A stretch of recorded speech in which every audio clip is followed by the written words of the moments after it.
All right, guys, welcome back to the Fab Forums. Yet another episode on the Bibster. So in the last couple videos, I've been working on getting the framing of that rear section of the Bibster, kind of the idea done.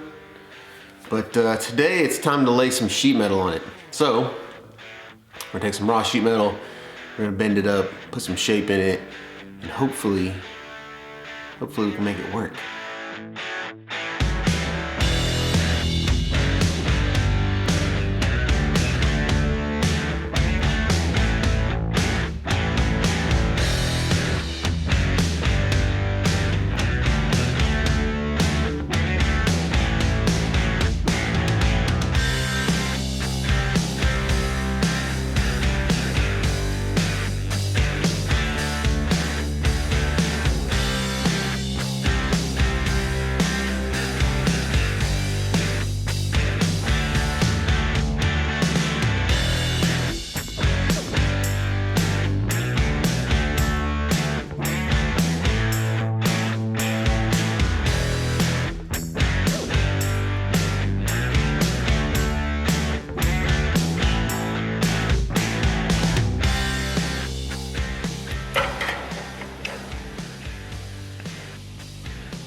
All right, so I'm just working on connecting that to that. I'm starting off with this kind of angle around this tire. Now, I mean, I could just take one piece and kind of curve it around like that, but that would that'd be too easy, right? So I want to kind of make it do this number and then have it come and connect, just to kind of give it, you know, a little extra body line. And so I'm just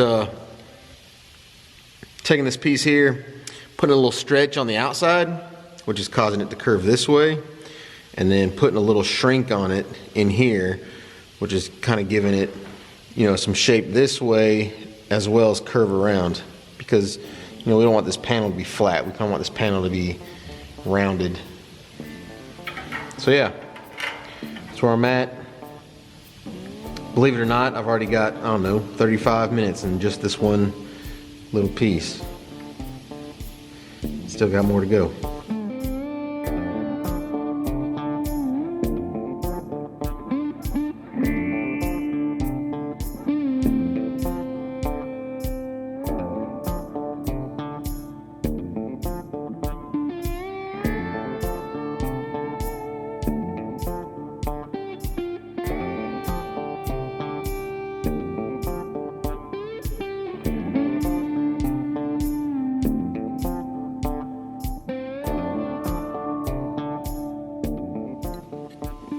Alright, so that's basically what I came up with. Tried to make them as symmetrical as possible off the car. That way, I know I'm staying pretty true on the design. So, mimic the same curves, same length, same cuts. Just tried to make them identical.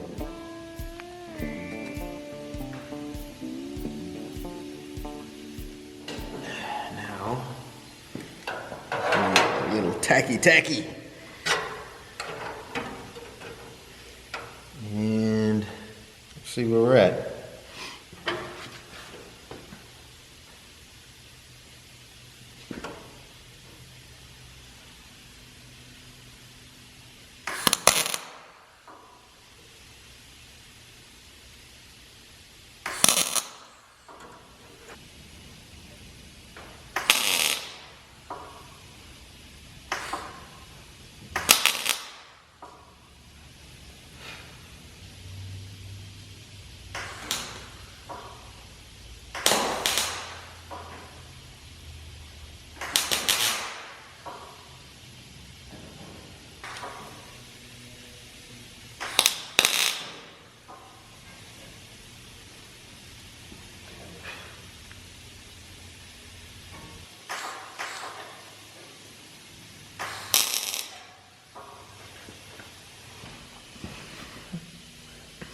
All right, so that's kind of got the shape that I wanted. Kind of want it to come in like this and then bounce around there.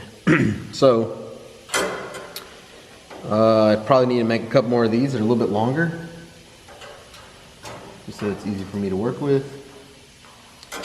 And kind of put a curve on it, try to make the two meet, tack them in, and be one step closer. I'll tell you one of the kind of weird things that I do with sheet metal, and really not any reason for it other than I just like the way it looks. I use blue Sharpies when I'm laying out sheet metal, aluminum, steel, doesn't matter. I tend to use silver Sharpies when I'm doing roll bar tubing. That's mainly because you can see them better than blue or black on, on tubing. And then usually everything else I use black. Like I'm over here working, trimming, sheet metal, doing whatever, I'm using black. But when I lay it out, I like to use blue. I don't know why. It's one of those things.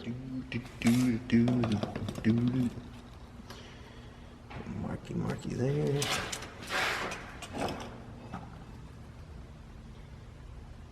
Marky there.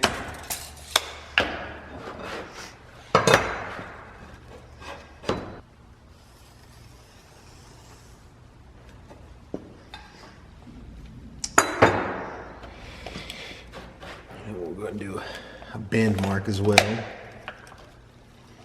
So when we get it in the brake, it'll be easy for me to find the center.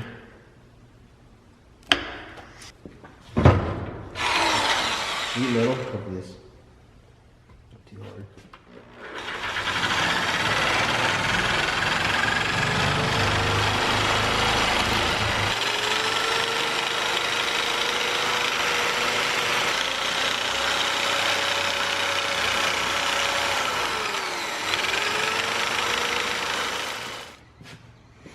Now, stick this thing in here, line it up with those marks I had, put a bend on it.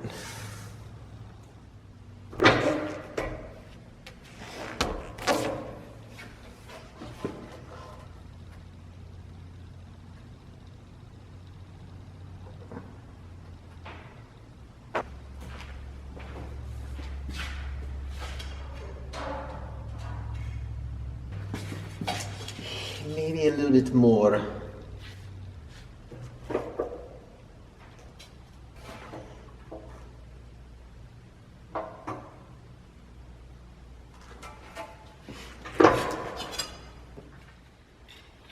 Alright, so just took that sheet, got it bent, broke, cut it in half because I need two pieces, and these are actually still a little bit long. Just gonna shrink them up just a little bit, top and bottom, try to give it a nice clean curve. You know, we like the curves. You know, I was thinking about the blue marker thing, and a good reason for using a separate color for laying out sheet metal would also be that those tips stay nice and sharp. So, you know, if you're just using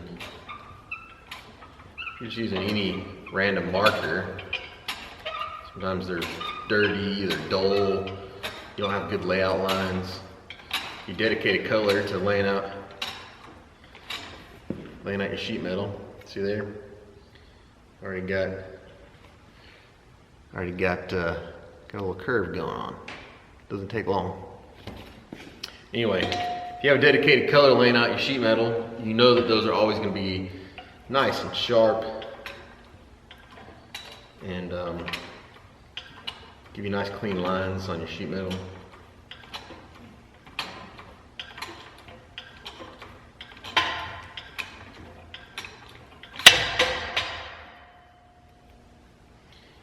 Alright, so there you go. You got this like backbone kind of looking piece to it.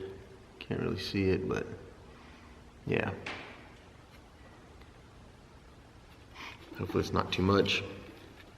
I'll do the other one, then I'll go over there and kind of take a look at it and see. Worst case, if I shrink it a little bit too much, I can always go put it in the planisher. In the planisher, I can just kind of run it through that planisher. It'll do two things. It's going to kind of take out these teeth marks, and it will slightly stretch the metal back a little bit, so it'll kind of straighten it out just a little bit. So, good thing about metals, you can almost always come back from mistakes. You can almost always fix them. Welder, grinder, shrinker, stretcher, it don't really matter. Unless you just get too far out of whack, and it's just easier to start over. You can almost always come back from mistakes.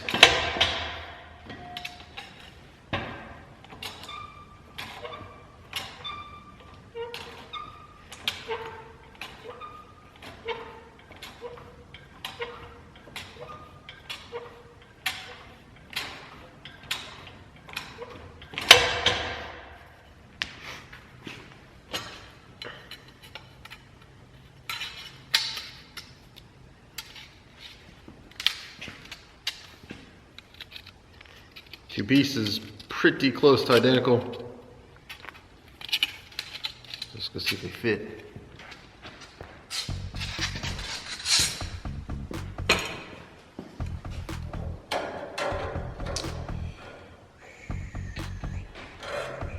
Pretty close to what I'm looking for.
Alright peeps, there you go.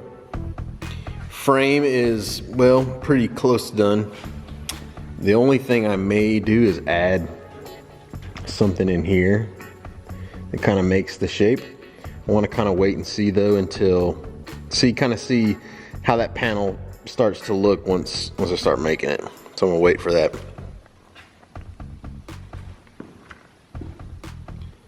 So got the curve right around the tire. And right now it's basically laid out.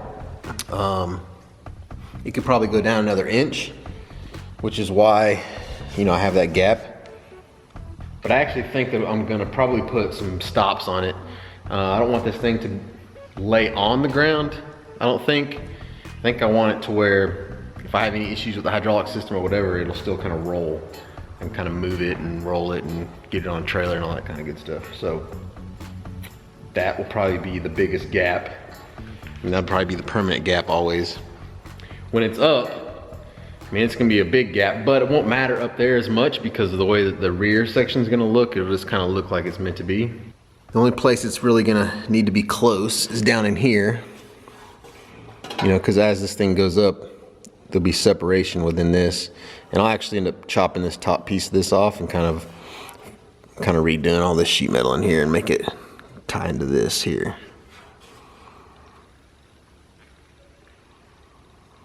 So that's what I got so far.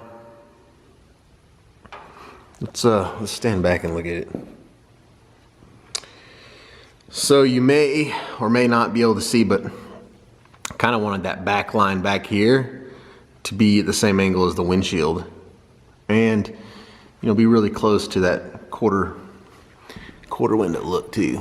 So it's kind of the same angle as quarter window, but really wanted it to match the front windshield. So now what I believe I'm going to do is I'm going to start making panels. I'll start with this top panel here. I got to cut some more of this sheet metal off the top of this thing to kind of get it to butt up. So I'll have to work that a little bit. Gonna have to put a little bit of shape in it. So we'll have to throw that thing in the English wheel, kind of roll it a little bit, kind of give it, not much, but just a little bit of shape. You know, it kind of domes this way as well as that way. So put some shape in it, cleco it, kind of work out the details on the shape on that thing. Once I get it to where I like it, then I'll spot weld that thing together and probably butt weld it up here.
So I got the two, I don't know, I guess basically the easiest panels done.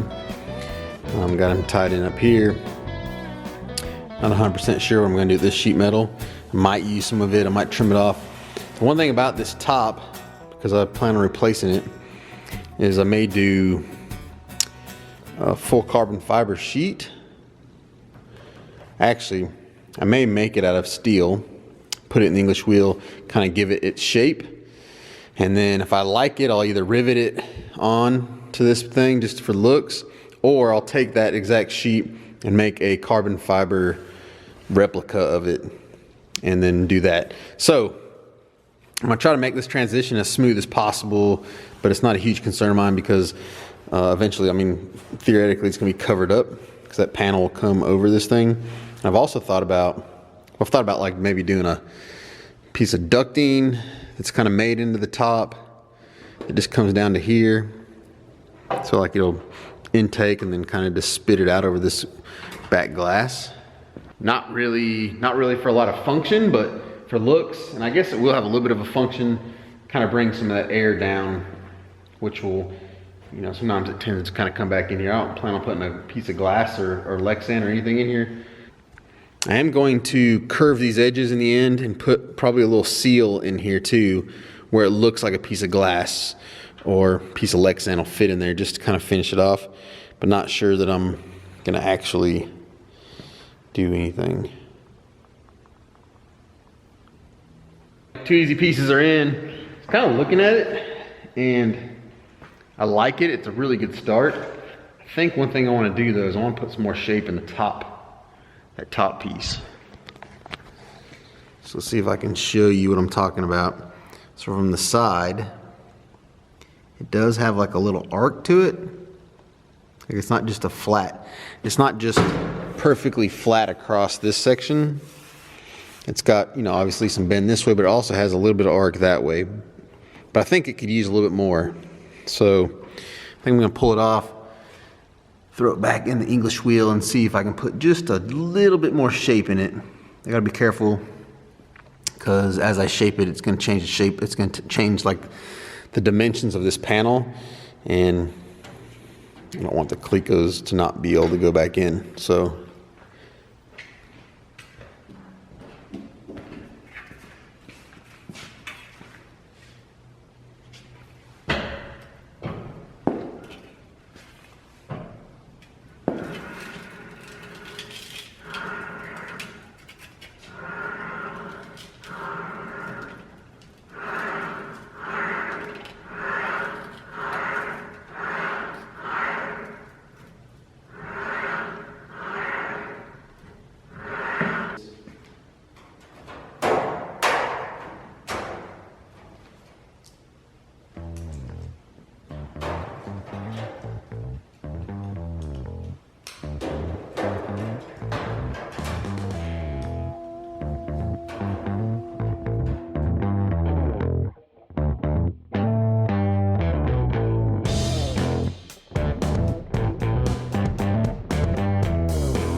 alright, so it's a pretty good start.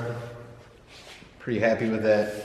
Just put a little bit of, like, roll this section just a little bit, just to try to put a little bit of shape in it. You don't want too much because I didn't want it to kind of come up and do that number. But if you just kind of bow this just a little bit when you press down here, it kind of makes it conform to that curve that I'm looking for down here at the bottom. I've just kind of got this thing roughly bent up top for now. So now what I need to do is I need to kind of make this thing shrink around. So I'm going to have to shrink this whole corner. Hopefully I can get this thing to kind of bend right here. The idea hopefully is that this kind of bend will kind of follow right down through there in some form or fashion. So I'm going to start shrinking this whole edge, kind of see if I can get that thing to roll the whole thing down. Maybe I need to shrink more up here. I don't know. Let's just start shrinking and we'll find out. So what I want to try not to do is mess this panel up. So I'm going to try to take it slow. I'm not very good at that, but I'm going to try.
closer.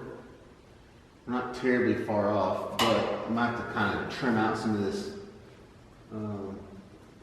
upper sheet metal on the old roof, just to get it to lay down where I need it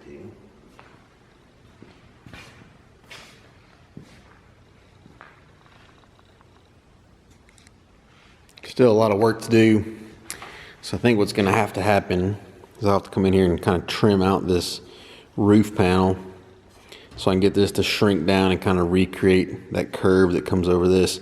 So I got a lot of extra material on it as well, mainly because, well, you see the big gap up underneath because of the roof piece.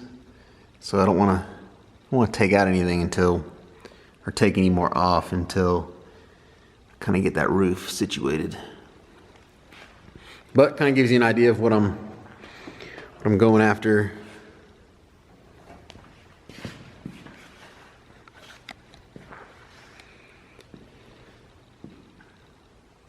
So right now it looks super butched on the back now that we've got panels on it. So that's the main reason I'm gonna have to kind of come in here and put some kind of tail section on it with a bumper, which it needs a bumper anyway, some sort of bumper. I need a place to hang tail lights and a tag, and probably gonna do a jack point. Yeah, just kind of fill all this in. My plan though is that it doesn't come out past the tire, or maybe just a smidge past the tire.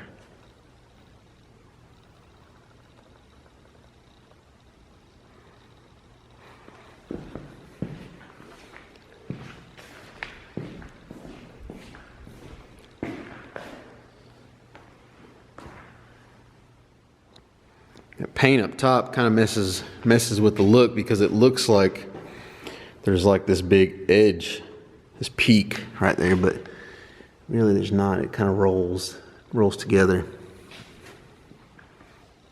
Or maybe that's what's messing the look up a little bit.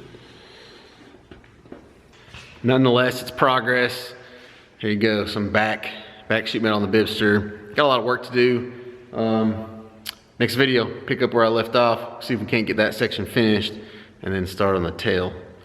Y'all go do work, son.